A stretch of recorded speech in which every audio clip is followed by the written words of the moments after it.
ओम नमः शिवाय। जय शिव शंकर। आज की इस वीडियो में हम शिव महापुराण के दूसरे खंड के 32वें अध्याय का हिंदी में वर्णन करेंगे। तो वीडियो को हम स्टार्ट करते हैं। ब्रह्मा जी ने कहा, हे नारद, जब राजा छू ने विष्णु जी का यह कथन स्वीकार कर लिया, तब विष्णु जी ब्राह्मण का स्वरूप धारण कर छल पूर्वक दीदीची के पास गए और उन्हें प्रणाम करते हुए बोले, हे ब्राह्मण, आप मुझे एक वरदान देने की कृपा करें। आपने भक्त के मनोरथ की प्राप्ति के हेतु जब विष्णु जी ने इस प्रकार कहा, उस समय उसके तात्पर्य को जानकर दीदीची ने निर्भय होकर इस प्रकार उत्तर दिया, हे विष्णु, मैं आपको पहचान गया हूँ। मेरे ऊपर शिव जी की कृपा है, अतः मैं प्रत्येक बात को भली भांति जान लेता हूँ। आप मेरे छल करने के नियमित ही यहाँ ब्राह्मण के वेश धारण कर आए हैं। राजा छू ने आपकी सेवा की है और केवल इसीलिए की है कि वे मुझे परास्त कर सके। अस्तु, अब आपको उचित है कि आप अपने वास्तविक स्वरूप को प्रकट करें और अपने घर चले जाएं। शिव जी की दया से मैं तीनों काल की बातें जान लेता हूँ और तीनों लोकों में कभी किसी भी से भयभीत नहीं होता। दीदीची के मुख से यह शब्द सुनकर भगवान विष्णु ने हंसते हुए कहा, हे दीदीची, तुम सत्य कह रहे हो, क्योंकि शिव जी की कृपा प्राप्त करने के कारण सदैव निर्भय हो। परंतु मैं दंडवत करके तुमसे प्रार्थना कर रहा हूं कि तुम मेरे मनोरथ को स्वीकार कर छू के वरदान को पूर्ण करो। यह सुनकर दीदीची ने उत्तर दिया, हे विष्णु, शिव जी की कृपा प्राप्त होने के कारण मुझे अब किसी का भय नहीं। अस्तु, आप मेरे साथ ऐसा छल न करें और अपने लोक को चले जाएं। तब विष्णु जी बोले, अरे मूर्ख, तू मेरी इस बात को क्यों नहीं मानता?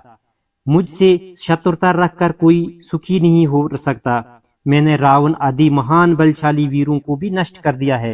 तू मेरी अवज्ञा मत कर, अन्यथा मैं तुझे अपने चक्र से मार डालूंगा। यह सुनकर दीदीची ने कहा, हे विष्णु, आपका कथन सत्य है और आप तीनों लोगों को जीत भी सकते हैं।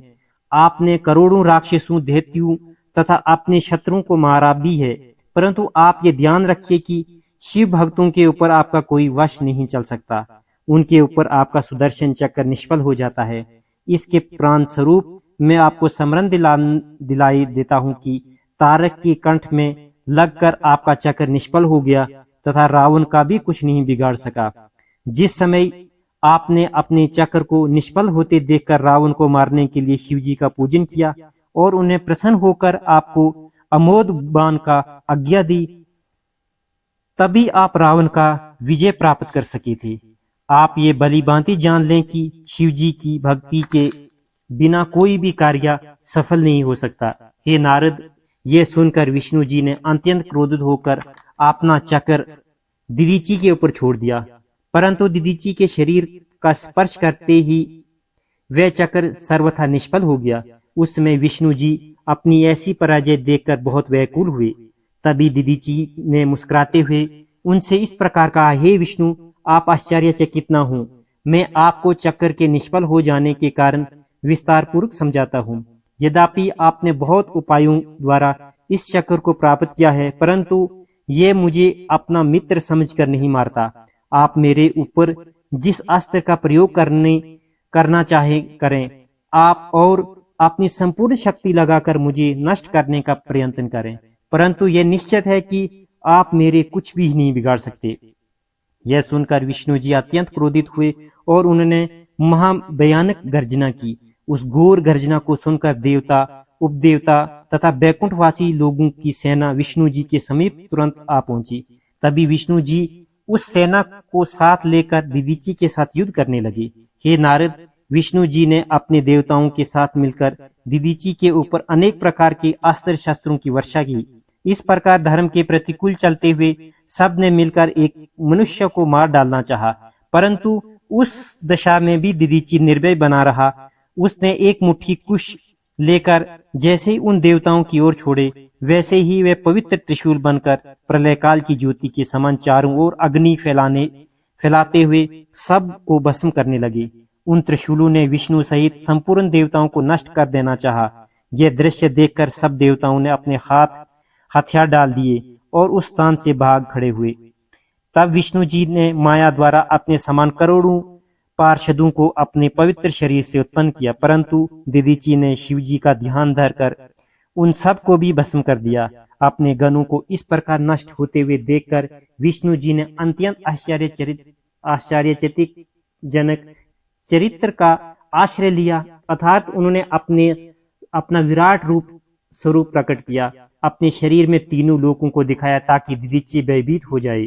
परंतु उस विराट रूप को देखकर भी दीदीची निर्भय बना रहा और बोला, हे विष्णु, आप इस प्रकार माया का प्रदर्शन न करें। यह सब तो केवल मन की शक्ति है, इसमें ईश्वरीय शक्ति कुछ भी नहीं है।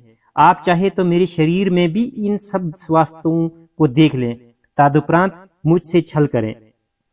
यह कहकर दीदीची ने शिव जी का स्मरण किया और अपने शरीर से संपूर्ण जीवों को प्रकट करके दिखा दिया। ये गति देखकर सभी देवता वहां से चले गए, परंतु विष्णु जी की इच्छा युद्ध करने से फिर भी विपरीत नहीं हुई। हे नारद, उस समय विष्णु जी के मन की बात जानकर मैंने उन्हें समझाते हुए कहा, हे विष्णु जी, आप इस प्रकार हठ क्यों कर रहे हैं? आपकी बुद्धिमत्ता और शक्ति का लोप क्यों हो गया है? क्या आप उन शिवजी के तेज से परिचित नहीं है जो क्षण भर में ही तीनों लोगों को नष्ट कर देने का सामर्थ्य रखते हैं? मेरी बात सुनकर विष्णु जी ने युद्ध बंद कर दिया, फिर हाथ जोड़कर छू को आगे कर दीदीची की प्रशंसा करते हुए कहा, हे दीदीची, छू आपकी शरण में आया है और उसने अपने हठ को त्याग दिया है। विष्णु जी के इस प्रकार कहने के उपरांत छू ने भी दीदीची की स्तुति करते हुए कहा, हे मित्र, तुम मेरा अपराध क्षमा कर दो। तुम शिवजी के परम भक्त हो और तुम्हारा कथन सब प्रकार श्रेष्ठ है। आप धन्य भाग्य हैं कि आपके ऊपर शिवजी इस प्रकार दयालु हैं।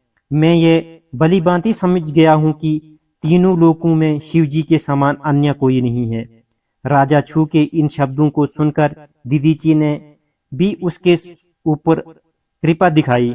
शिव भक्तों की यही रीति है कि जो व्यक्ति उनकी शरण में पहुंचता है उन पर वे तब कृपा करते हैं। अस्तु, दीदीची ने उस समय शिवजी, विष्णु तथा अन्य देवताओं को ये शाप दिया कि तुम लोगों ने शिव भक्तों की महिमा को नहीं समझा, इस प्रकार तुमने भगवान सदाशिव का निराधार किया है। अस्तु, तुम सब रुद्र के क्रोध में पड़कर उनसे पराजित होंगे। विष्णु जी भी अपने परिषदों सहित इसका फल प्राप्त होंगे। केवल ब्रह्मा ही ऐसे बचेंगे जिन्हें कोई चिंता और शोक नहीं होगा। इतना कहकर राजा छू की और कृपा पूर्ण दृष्टि से देखते हुए दीदीची ने कहा, हे छू, तुम यह स्मरण रखो कि ब्राह्मण सर्वोत्तम है और वे संसार में पूजे जाने योग्य हैं। देवताओं, राजाओं तथा सर्पों आदि से इस प्रकार कहकर दीदीची अपने घर को चले गए। विष्णु जी भी उन्हें प्रणाम करने के उपरांत चिंतित मन से अपने लोक को लौट आए। ब्रह्मा जी, विष्णु तथा सनकादिक को पहले तो अपने हृदय में बहुत ही ग्लानि तथा दुख हुआ, परंतु जब उन्होंने अहंकार रहित होकर शुद्ध बुद्धि से यह पहचाना कि शिवजी सबसे श्रेष्ठ हैं, तो उनका खेद नष्ट हो गया। जिस स्थान पर दीदीची के साथ देवताओं का युद्ध हुआ था, वह स्थान हरपुर तीर्थ तथा स्थानेश्वर के नाम से प्रसिद्ध है। उस तीर्थ की सेवा करने से संपूर्ण दुख दूर हो जाते हैं। जो मनुष्य स्थानेश्वर तीर्थ में जाकर शिवजी का पूजन करता है, वह संपूर्ण सुखों को प्राप्त करता है। जो मनुष्य दीदीची तथा छू की ये कथा पढ़ेगा, उसके संपूर्ण शोक नष्ट हो जाएंगे और वह आवागमन से रहित हो जाएगा। जो मनुष्य इस कथन को सुनकर किसी युद्ध क्षेत्र में जाएगा, उसकी निश्चय स्वरूप से विजय ही होगी, अथवा वह श्रेष्ठ मृत्यु को प्राप्त कर शिवलोक को पहुंचेगा। ये था शिव महापुराण के दूसरे खंड के 32वें अध्याय का हिंदी में वर्णन। अगली वीडियो में हम शिव महापुराण के दूसरे खंड के 33वें अध्याय का हिंदी में वर्णन करेंगे।